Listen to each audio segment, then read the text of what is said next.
Heads up, Heart Talk listeners. The conversation you're about to hear was recorded back in February 2020. We'd planned to release the episode, but then the pandemic hit and everyone's world turned upside down. So much has changed in the last couple of months, and we know many of you are finding yourselves in unsettling times. So we thought you might appreciate a brief escape to this pre-COVID discussion on physician satisfaction. Some of the joke has been what physician satisfaction is not. It's not chair yoga and cappuccino bars. It's something much more complicated than that. I really think that engagement is the inverse of burnout. When it comes to cardiovascular care on the organizational level, MedAxiom, an ACC company, understands the challenges your program is facing. Welcome to MedAxiom Heart Talk, the podcast where thought leaders come together for one ultimate goal: to continually transform and optimize cardiovascular care for all. MedAxiom Heart Talk starts now. Welcome to the podcast, everyone. I'm Cheryl Toth, your host, and today our focus is on physician engagement. At a time when about 30% of cardiologists say they're burned out, change is incredibly fast and constant, and hardly a week goes by without hearing of a new disruption from a retail giant, a billionaire, or a new technology. Delivering patient care has become overwhelming and stressful for many physicians. So what can we do about that? How can we create an environment where physicians feel supported and happy to go to work each day? What can hospitals and health systems do to provide the resources, development tools, and systems that make it possible? And our guest for this conversation is cardiologist Dr. Edward Fry. Dr. Fry is the chair of the Cardiovascular Service Line for Ascension Health and a practicing cardiologist at St. Vincent, Ascension, Indiana, which has more than 100 cardiovascular physicians. Dr. Fry is a board member of the American College of Cardiology and MedAxiom as well. And we're very excited that he's joined us from Indianapolis today to talk on MedAxiom Heart Talk. So thanks for being our guest, Dr. Fry. Welcome. Great to be here. Well, I watched a video of a talk you gave at a recent CV Trans forum, and I had to chuckle at your conflicts of interest disclosure, which I thought was really great. You said, "I'm happy in my practice and my personal life, and I like my patients and coworkers." That was very clever. So tell us why that is. What inspires you? Why are you so happy in your role? Well, I think I'm very fortunate to be in an environment where that is a high priority, and that's a focus, and I would say is not unique to me or a handful. I think is representative of our practice in general, and has been something that we've worked on not just in the current era of heightened awareness of physician well-being and burnout, but more structurally and culturally over really 30 years that our practice has been in existence. And I think it actually dates back to when I joined our practice 29 years ago. The founding members and senior partners had a culture and an environment where they worked extraordinarily hard, incredibly competitive, and it took a toll on their personal lives. And I think they were clairvoyant to recognize that this was not good, and it was making it then difficult when they brought people on for them to be successful. And I think they made a concerted effort to just kind of slow it all down and say, you know what, we are going to bring on more partners. We're going to support one another. We're going to reduce the internal competition. We're going to work together as a group and create an environment where we succeed together. And I think that was the start a long time ago, and then that fortunately has been perpetuated for many years. And what a great environment that must be to work in. We're looking forward to hearing some of the reasons why and how you're continuing to support that today. We've measured physician satisfaction for a long time, but how is engagement different? The engagement, you mentioned well-being in your comments just now.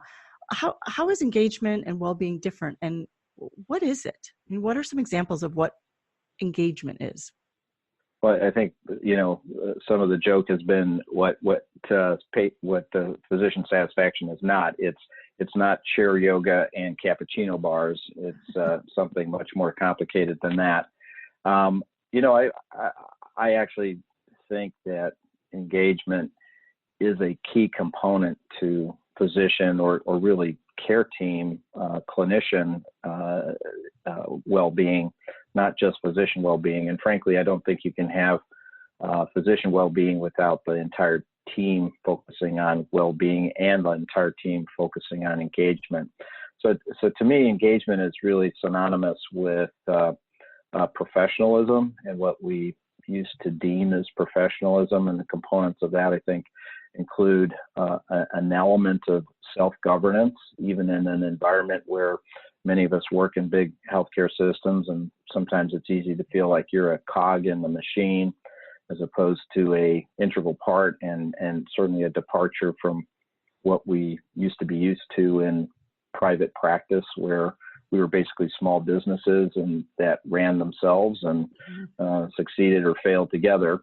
I think part of that also is there's an element of authority that, along with that, comes responsibility.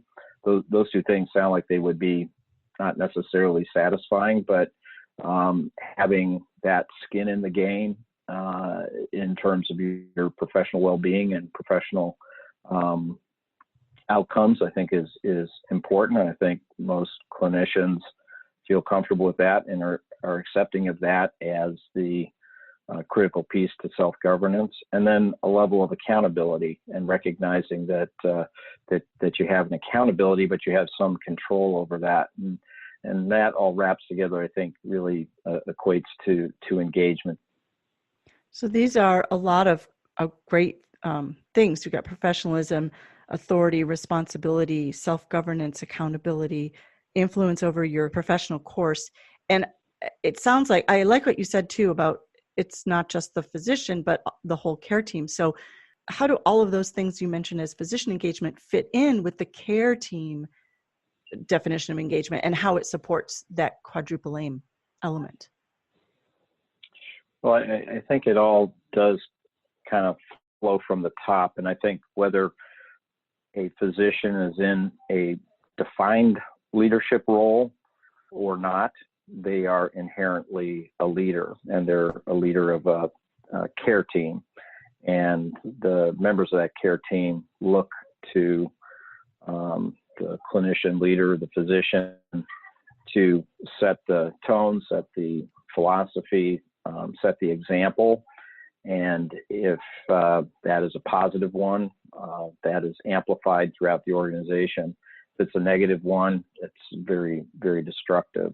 Mm-hmm. And so I think, it has to start with a responsibility that clinicians, physicians have. And I think it's an area where perhaps we've had gaps in terms of our training and our preparation. As I look to the future, I would say one of the responsibilities of medical schools, of internships, residencies, fellowships, early career development, is to articulate that responsibility to be a leader with a small L, mm-hmm. and the impact that has on their team around them. Especially, cardiology has been really at the forefront of team-based care, mm-hmm. and so I think we've had both the ability to develop those skills and develop that philosophy, maybe more so than other disciplines, but it's obviously critically important in the care of the cardiovascular patient. Well, let's talk about some of the positive ways that you're seeing this leadership with a small L or a big L, either way, but how that's going on at Ascension. What's working for you? Well, I don't think it's anything unique or special, but I think it's a recognition that it all starts with a culture of collaboration, and it's not just among the care team and physician to physician or physician to care team member. It also is physician to administration, health system to partners that may be outside the health system that are referring institutions, referring physicians, and developing that culture, positive culture. A lot of it boils down to some pretty basic human things, such as mutual respect, communication, listening before speaking, trying to recognize others' pressure points or pain points, and understand those, and so you can integrate that into your approach. And I think sort of celebrating joint success, and learning from joint failure, not pointing fingers. That's a great point you just raised about failure, because that's the other side of things. You'd mentioned earlier that it needs to be a positive thing, but when it is negative, when there is a quote unquote failure or an opportunity to learn, how are those things addressed at Ascension as part of this culture of engagement? Well, I think, we hear the expression fail fast and learn fast. I think that's obviously critically important. I think if you make that, again, part of an ongoing continuous process improvement in no matter what it is you do, whether it's related to specific medical quality measures that are involved, or in the operational success or the financial success of what you do, if you're continuously measuring and then changing your process based on the outcome, you're inherently going to have times when there are failures. So if you can have little failures that are recognized early and lead to correction and improvement, that obviously is a situation where then there's less propensity to be pointing fingers and to be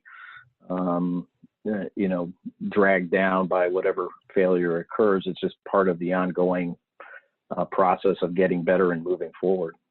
So with your physician hat on, how would you advise the administrators who are listening in terms of when a failure occurs, when there's some sort of problem?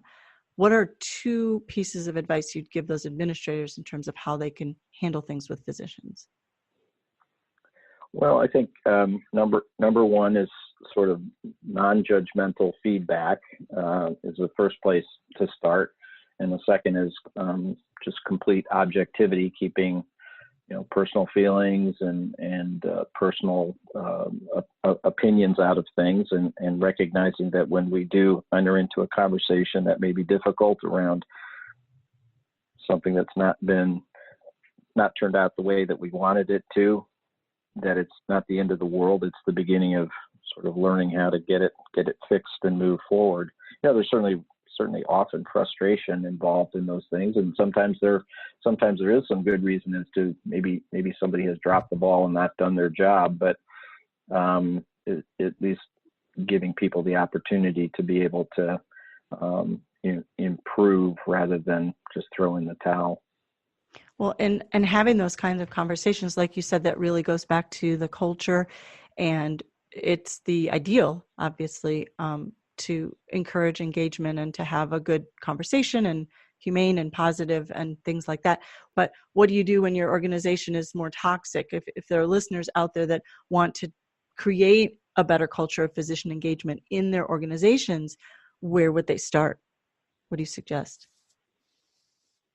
Well, first off, I would say to recognize that even in what seems to be the most egregious of circumstances, it may well be a two-way street, and there may be two parts to every story. And I would sort of enter a conversation with at least that humility that that's a possibility, and try to create a safe space where you can express things frankly and directly without retribution. Otherwise, you can't really get started and can't work through things. Sometimes it just boils down to trying to, live in the other people's shoes, mm-hmm. and recognize what are the things that are frustrating them, what's frustrating you, how can we understand each other's frustrations, and then work through that. I like that. That is that self awareness and self-reflection, and then bringing it into a bigger conversation to really address it. That's so good. This is a good time for us to pause for a quick break. We're going to continue our conversation about physician engagement with Dr. Edward Fry in just a moment. Stay with us on MedAxiom Heart Talk. Are you an administrator or clinician looking to advance cardiovascular care and optimize your organization? MedAxiom Academy is designed for you. Featuring courses led by industry experts, MedAxiom Academy educates and empowers the entire CV care team to succeed in today's rapidly changing healthcare environment. Learn more at medaxiom.com/academy, medaxiom.com/academy.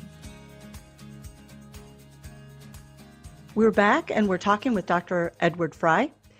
Let's talk about, we were talking about culture before the break. Let's talk about what happens when things don't go well, especially within the context of group well-being in an organization. Give us some examples, Dr. Fry, of what to do when things aren't going well. Well, I'll give you an example at a practice level, and then an example at an individual physician level. So on a practice level, we are part of a large statewide system. We have regional practices. We have partnerships with non-system hospitals. And a couple of years ago, we had a situation occur that was out of our control. All of a sudden, by the stroke of a pen, one of our long-term partner hospitals decided they were going to work with another cardiology group exclusively. And this threw things into sort of chaos in a place where we'd had a practice for almost 30 years. Two physicians who'd had a long-standing practice there. We had practiced inside the hospital. We'd really built their cardiovascular program. We developed the PCI program there for us, really helped put them on the map in their regional area. So it was really kind of a gut punch, and both stress in terms of just the financial potential impact and the professional impact of the two physicians who were stationed there permanently, and the two new partners they had brought on. So we had to work through that. We had to sort of come together collectively and support our partners who were in that regional practice, let them know that we were, they were still an integral part of our practice, that we would be there to rebuild their practice around them, ensure their financial well-being during a tough transition time. And over a 2-year period of time, that was highly successful. And we ended up remaining very busy, and were able to establish a independent practice within the community outside the hospital, kept it very busy, active, actually ironically ended up increasing our business that was coming back to our central location, and actually ended up in a growth mode. And so that was a good example of sort of not overreacting, not panicking, collaborating, working together, and supporting one another to help kind of through that rough time. Was there anything in particular that you did to do those? When you talk about collaboration and working together, any particular things that were done that worked really well? Well, I think two things. One was just to remember to put the patient first in that situation. Whatever we ended up doing, we would do that would be in the best interest of the patient first and foremost, and everything else would flow from that. And everything we were confident would turn out okay. The second was supporting our partners, that we could have taken the approach as, oh my gosh, this relationship is over. We're going to be out of this market or this region. Thank you for your service, and kind of walk away. Didn't happen. We supported them. And I think the ripple effect across the organization, people to look at that and say, we are all in this together. And if something were to adversely happen to us in another region or another part of the practice, we know that the culture of the practice is to be supportive and stick together and, make the best of it and succeed together. How about physician well-being and balance? What are some of the specific, well, first of all, maybe you can unpack that a little bit for us, because I know you focus on these issues a lot, and there's a lot to them, well-being and balance. But what are some of the specific things Ascension is doing to achieve those things, and what's working well?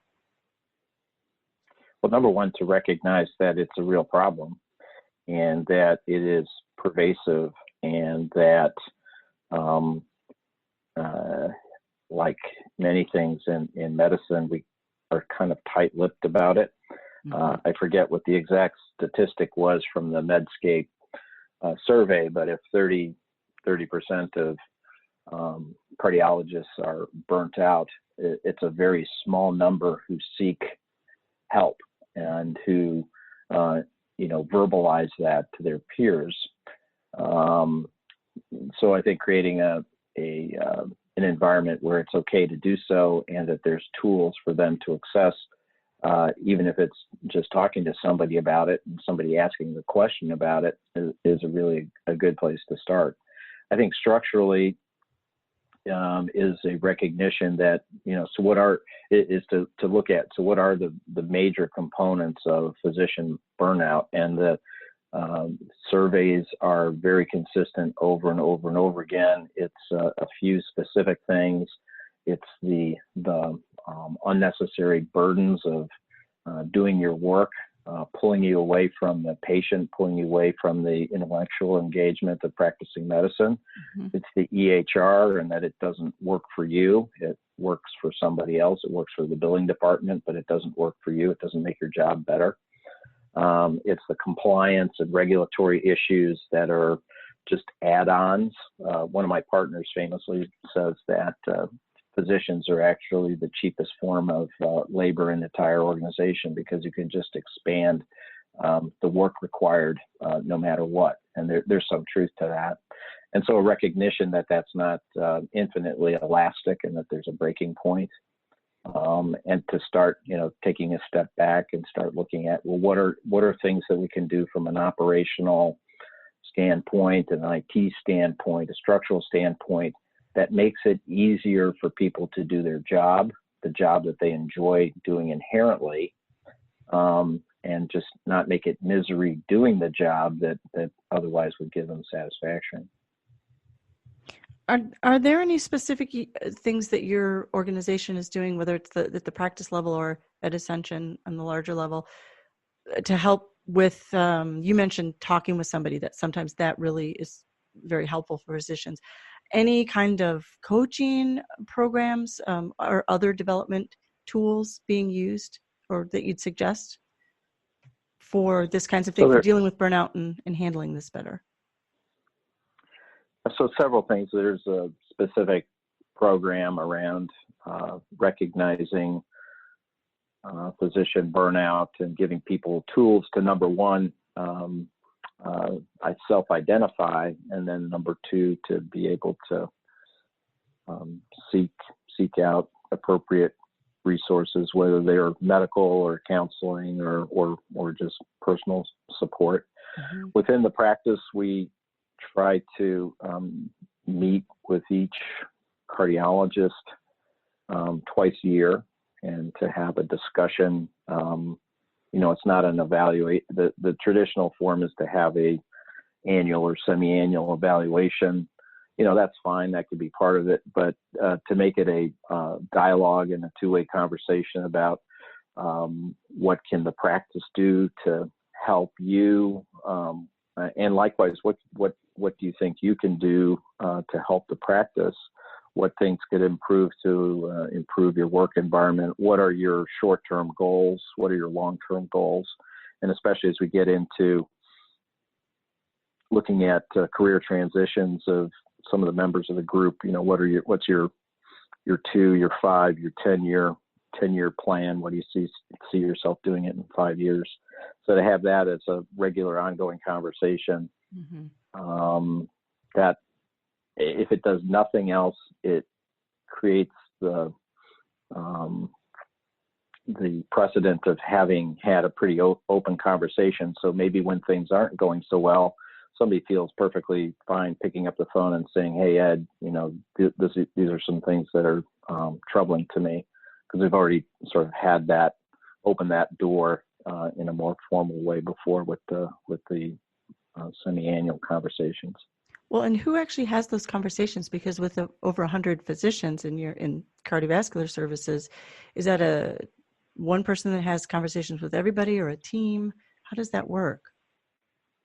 There's probably many different ways of doing it. We've tried to keep it physician to physician, and I've tried to do it with two physicians talking to one person at a time, meaning one person coming in for the conversation and two people leading that conversation. There are some geographic issues and logistics where sometimes it has to be done one-on-one, but ordinarily we try to have two people for a couple reasons. People may hear things differently. People may also have different solutions. And I think it also reinforces that there's more than just one person there to listen to you. There are other people you can pick up the phone, talk to, who understand where you're coming from and can help you out as well. Do you have any great success story of a physician who was struggling with burnout or some kind of well-being issue, and there was a nice turnaround with some of the things that you offer in your organization? Yeah, I think one that certainly cannot take any credit for, which was more of a self-recognition, and the other one that I think was an area where there was certainly a big problem that was recognized and helped. The first example, somebody who had really, and they would describe themselves as being kind of an angry person, and I think related to some family issue, they just came to a realization of, why am I angry? There's no reason for me to be angry. I have a great family. I have a great job. I have great partners. I have, all the opportunities in the world. There's no reason for me to be angry. And that person sought out counseling on their own. And they came to a very positive place. And that person now is somebody who's a leader in our group and highly respected, and is very open about their story, and basically telling people, anybody, this can happen to anybody, and it can also, anybody can fix it too. The other was more around an issue of sort of a behavioral issue, and like many times when you start digging into those behavioral things, you find that there are other just pretty powerful things that are going on that may be outside the workplace, or may be otherwise invisible or hidden, that can be related to things such as substance abuse, or problems in a family setting, or a major life stress, and without getting into any specific details, sort of recognizing, hey, there's a problem, becoming a sounding board for that person. Let them tell you their story, and in most circumstances, they'll tell you what the problem is, and then trying to get them lined up with the right resources to help them work through that. And in a group of 100 cardiologists over the last 10 years, there's been several examples of that, and knock on wood, to date, those have all been sort of successfully resolved. We've had some situations that have not been successfully resolved, and some people who've had to leave the organization by their own choice. Well, and it sounds like a lot of how this is working and the success stories, even the ones that maybe didn't turn out successfully, have to do with sitting down and listening. Always. Final thoughts in 30 seconds or less. What do you want to tell folks out there in terms of this topic and maintaining balance and well-being to keep engagement positive? Well, I think we've come a long way in a couple of years of just, number one, recognizing the problem and trying to be proactive about it. I think on a practical level. So many things sort of boil down to some of the things I mentioned earlier related to the nuts and bolts of our practice, trying to, what can I do to make it easier for the clinician to do their best job? Mm-hmm. That's a pretty simple thing. But I think one of the more important things is that we need to really look at this upstream, and we need to be instilling these values and identifying them and trying to propose solutions in the early stages of training. And then when people come into a practice, that just becomes part of their day-to-day, so that we're not waiting for, sort of keeping our heads down and just waiting for somebody to have a problem and then addressing it at that point. I think you have to be proactive all the way along. It's all part of it. It's integrated and baked into the whole process, bringing the physician on and every day. So you don't wait till there's a problem. Yeah. Dr. Fry, great note to end on. So happy that you could spend time with us today, because I know you're very busy. So we'll let you get back to seeing patients and leading your organization. We really appreciate you spent time with us on MedAxiom Heart Talk. Great. Thanks for having me. That brings us to the end of this episode of MedAxiom Heart Talk. If you haven't already, please subscribe to the podcast on Apple, Google, or wherever you get your podcasts. And if you've been listening for a while now, I hope you'll consider reviewing us on your podcast app. If you prefer to give us feedback directly or make a suggestion about future guests and topics, send an email to hearttalk@medaxiom.com.